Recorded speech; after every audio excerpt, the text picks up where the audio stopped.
So what did we get? 7.5 kilowatt hours. That was from 31% to 100.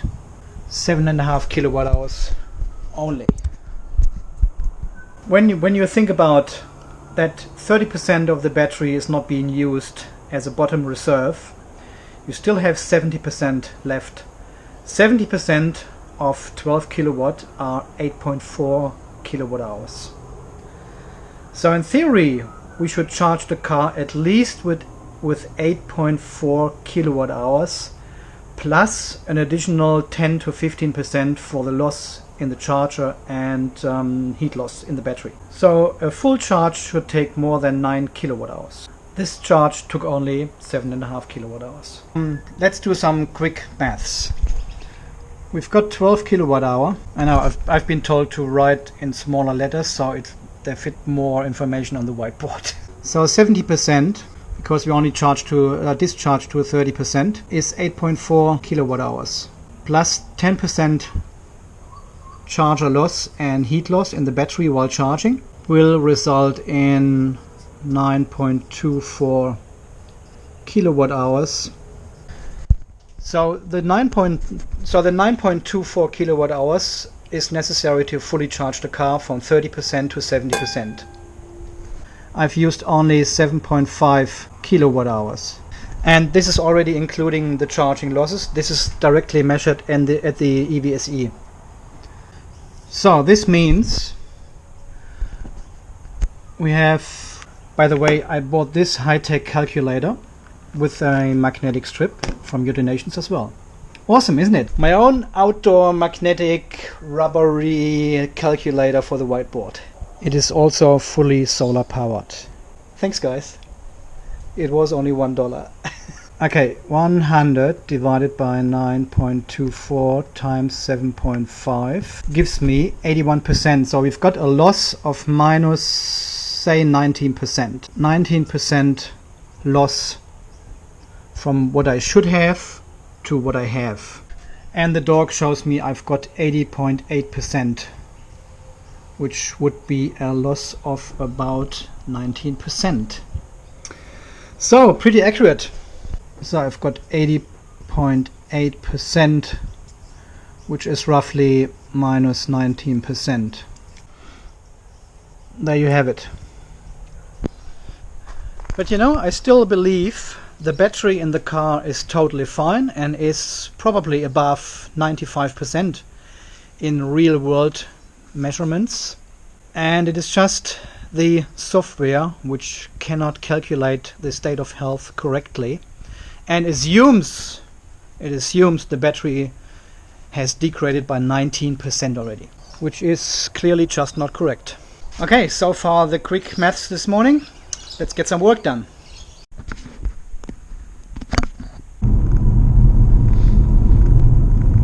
This whole battery degradation situation with Mitsubishi is driving me nuts. Makes me really angry that they are not going to address this problem and help their customers out. At the moment, if you are suffering from battery degradation, you've got only two options. The first one is you go to your Mitsubishi dealer and they agree the battery has degraded and they will do a cell smoothing procedure. So you bring the car in and they keep it for probably a couple of days, potentially. They fully discharge the battery and then do a very slow recharge to 100%. This will make the battery management unit software aware of the full capacity of the battery. And this is the only true point or the only true method to measure your state of health of the battery. Everything else what we are having right now is just a guess, assumption, calculation. There's no truth behind it so far. Because as I explained before, there are only two parameters you can actually measure on a battery, which is the voltage and the temperature. Everything else is being calculated. If you measure the current, you will have already a fault, and you can only measure current when there's a load on the battery or it gets charged. But the true parameters are only voltage and temperature. When you do the battery cell smoothing procedure, it basically calibrates the software with the battery's capacity. So the software knows what the true state of health of the battery is.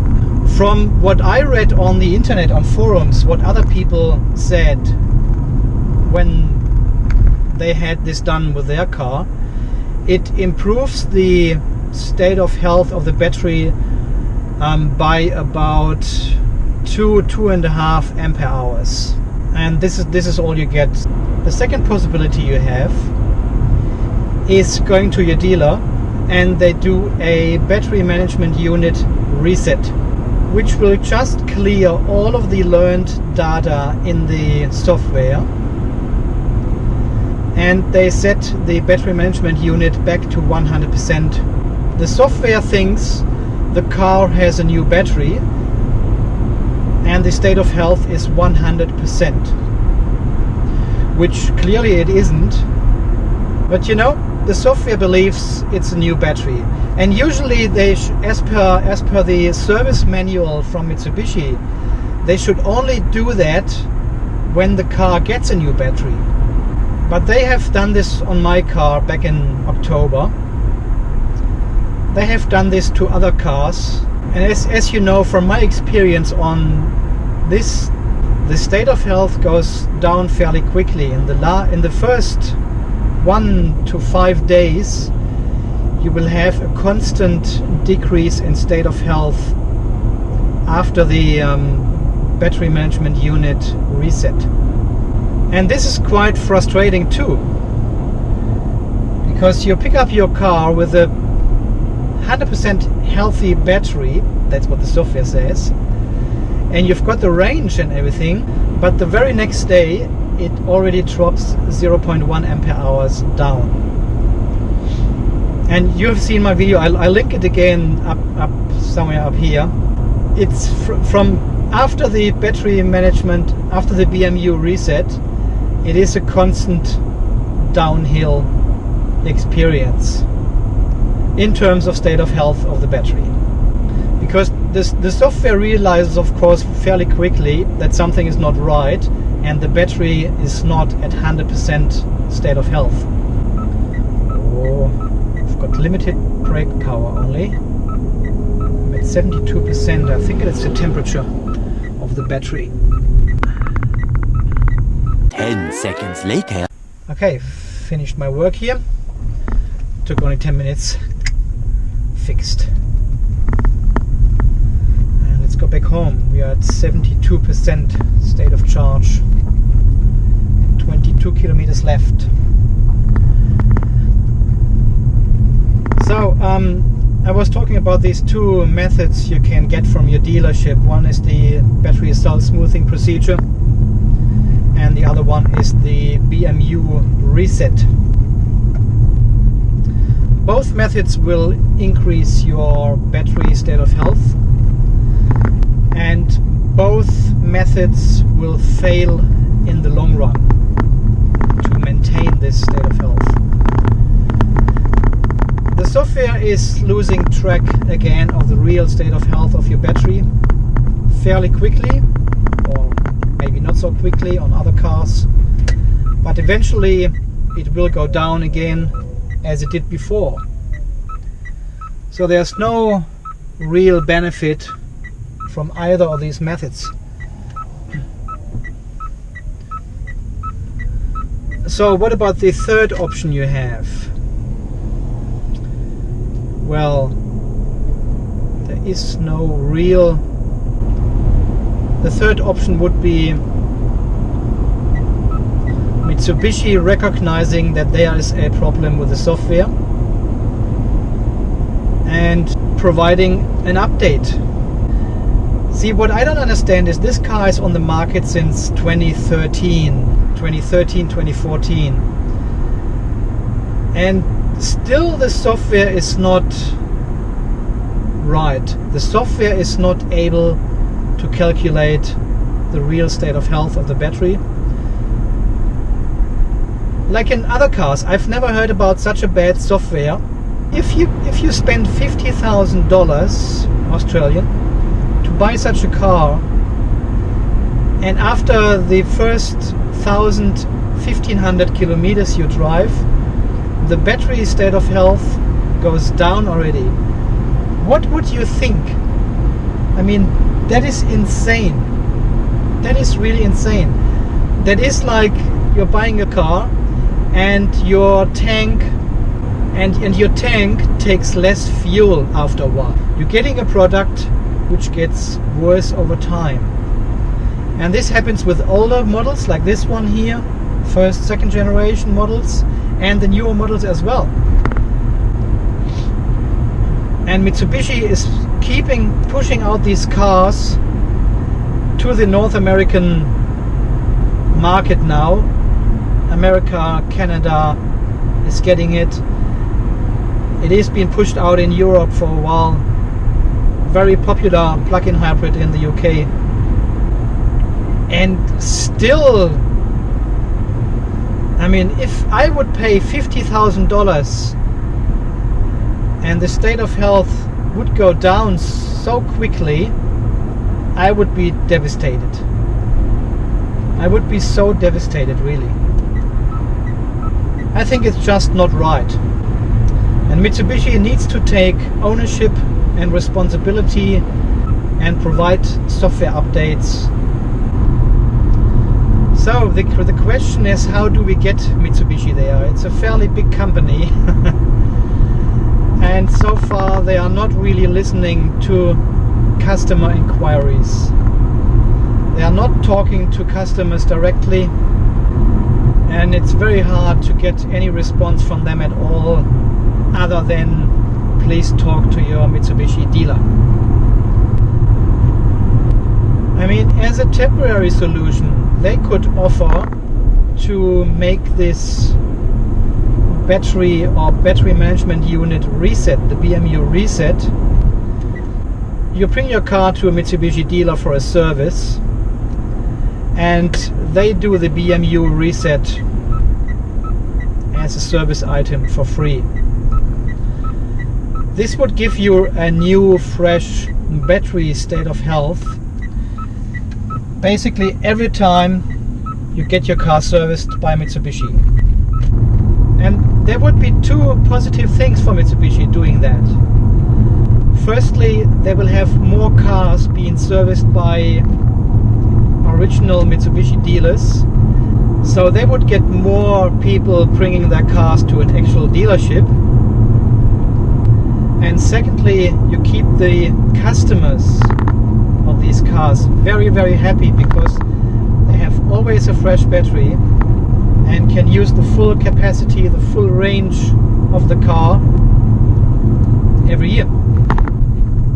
So to sum this all up, dear Mitsubishi, please watch my videos, subscribe to my channel and get in contact with me to discuss the situation about the Outlander PHEV.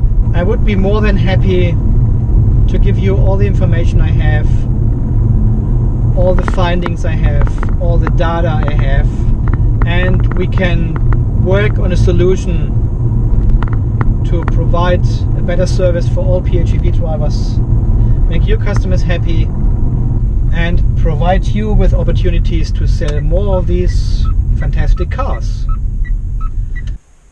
Yeah, I've got 6 kilometers left on the gasometer, so probably I could drive another 4 kilometers or so. And 26 gives me a total range of 30 kilometers, but this was almost totally highway drive, and I didn't pay any attention to any efficient driving or so. That was just me and my normal brutal driving style. Okay, so what we can do is now we can actually 45. Okay, so I'll give it a couple of hours, and then we plug in the car and measure the standby state of charge after parking, and then we turn on the car and see if there's any difference. I doubt there is a difference. I think I've done this before, but we try again and again and again and again, just to make sure we are on the right path. Okay, let's do something different. And guys, a new 4 terabyte hard drive to store more videos, more action, more information.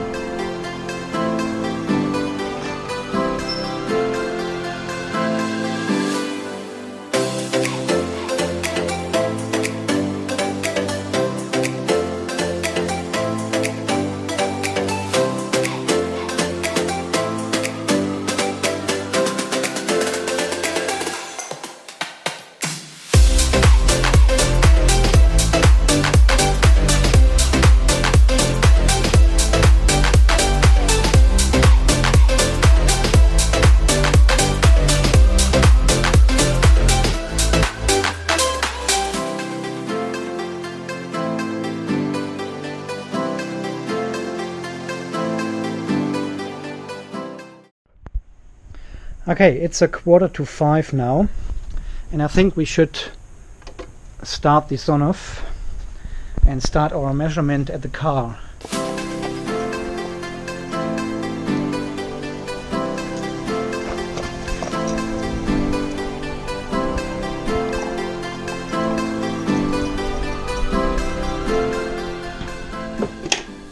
Okay, up in charge mode, and the state of charge after, oh, look at this shit. I need some sunlight for the calculator.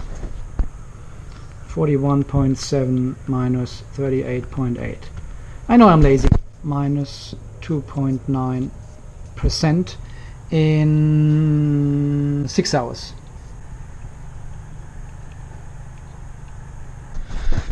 So, and exactly this proves my theory wrong from episode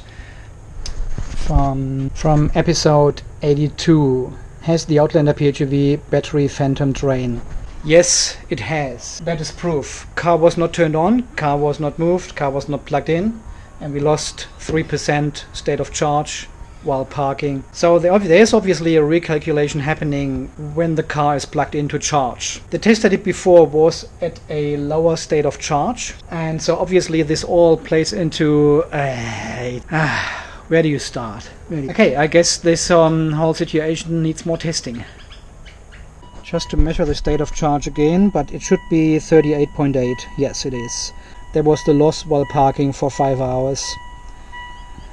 And there's no further loss happening now, so this is exactly the state of charge we measured before when the car was charging. Okay. By the way, I lost 1 kilometer on the gasometer. Oh well. I thought I'm onto something, but apparently not. Okay, I think this concludes PHEV Friday, and we see us tomorrow morning for a drive to Tarampa. And I have got a customer appointment tomorrow morning at 10, and I will take you with me, of course. Maybe we can do a little road trip with dashboard, road camera, me talking shit like in the good old days. Alright, see you tomorrow. You have a good night.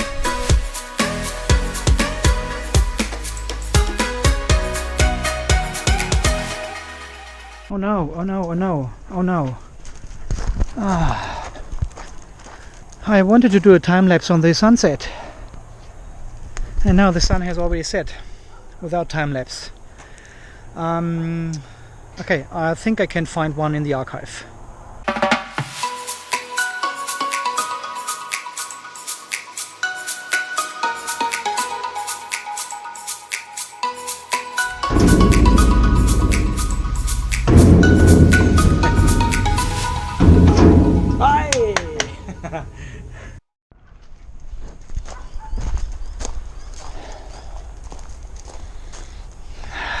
Damn it, I was totally wrong with the car again. Totally wrong. So wrong. Super totally wrong.